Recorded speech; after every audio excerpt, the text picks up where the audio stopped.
ग्रामीण सफाई कर्मचारियों को ग्रामीण कर्मचारियों को हरियाणा सरकार हरियाणा सरकार।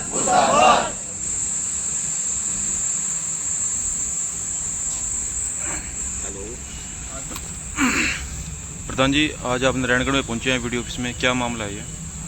देखिए, यहाँ ग्रामीण एरिया के जो सफाई कर्मचारी यूनियन है, तो सभी कर्मचारी हड़ताल पर हैं।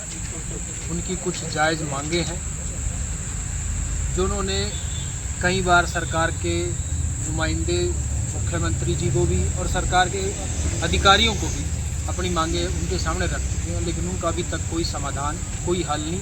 और यहाँ तक कि आलम ये है कि सरकार के अंदर घमंड इतनी चरम सीमा पे है कि कोई सरकार का कोई नेता, कोई प्रतिनिधि, कोई अधिकारी इनकी मांग मानना तो बहुत दूर की बात है, मांग सुनने तक नहीं आया। जैसे कि मैंने अभी कई कर्मचारी साथियों से बात करी, उन्होंने बताया कि एक कोर्ट का आदेश हुआ था 2025 में, 31 दिसंबर 2025 को कोर्ट ने आदेश दिया था कि जो भी 11,000 सफाई कर्मचारी हैं जो उस सिस्टम के अंदर आते हैं, उसमें कुछ ऐसी कंडीशन थी जो 10 साल जिन्होंने काम किया है, 10 साल से ज़्यादा जो काम करते हैं, भी उनको स्थायी कर्मचारी का दर्जा दिया जाए। उस कोर्ट की पालना, उस आदेश को ना लागू किया गया, ना उसकी पालना की जा रही है। कोर्ट के आदेशों की धज्जियाँ ये बीजेपी सरकार उड़ा रही है। और खुद मुख्यमंत्री नायब सिंह सैनी जी, जो आज के समय में हमारे माननीय मुख्यमंत्री हैं, इन्होंने ही 2024 में घोषणा की थी, एक जींद में सम्मेलन बुलाया था, और सरकार बीजेपी सरकार ने ही, इन्होंने ही एक सम्मेलन बुलाया था जिसमें बड़े ही मान सम्मान से सीना चौड़ा करके इन्होंने घोषणा करी थी कि 26,000 इन सभी कर्मचारियों को वेतन दिया जाएगा। ये इतने झूठी सरकार है, इतने झूठे मुख्यमंत्री हैं, खुद अपनी बात पे रहते। और यहाँ तक कि इनकी एक और मांग है कि अगर किसी सफाई कर्मचारी की मृत्यु हो जाती है, कोई घटना घट जाती है, चोट फेंट लग जाती है, तो सरकार की तरफ से या डिपार्टमेंट की तरफ से, सिस्टम की तरफ से कोई उनको मदद, कोई मुआवजा तक नहीं दिया जाता। तो इसी तरह की बहुत सी इनकी जायज़ मांगे हैं और इनकी कोई समय सीमा नहीं है काम करने की।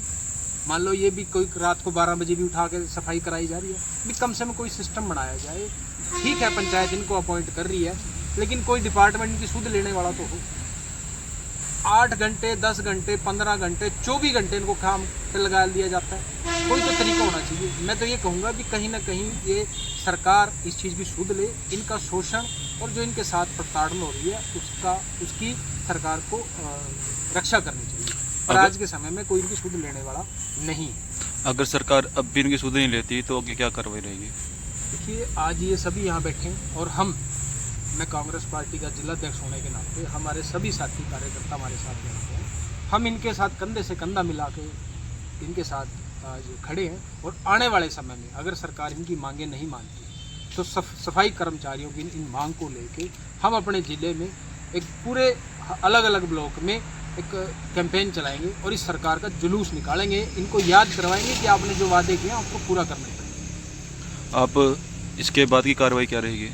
इसके बाद की कार्रवाई यही है कि हमारे जो नेता हैं, हमारे MP साहब हैं, जो हमारे MLA हैं, हम उनके भी संज्ञान में ये जो इनकी डिमांड है वो डालेंगे और कोशिश करेंगे कि उनको भी यहाँ बुलाएंगे और उनसे भी यही रिक्वेस्ट करेंगे कि ये इन सफाई कर्मचारियों की मांग को लेकर के वो अपने स्तर पर सरकार से, अधिकारियों से और सेशन में भी इनकी आवाज़ को उठाएं।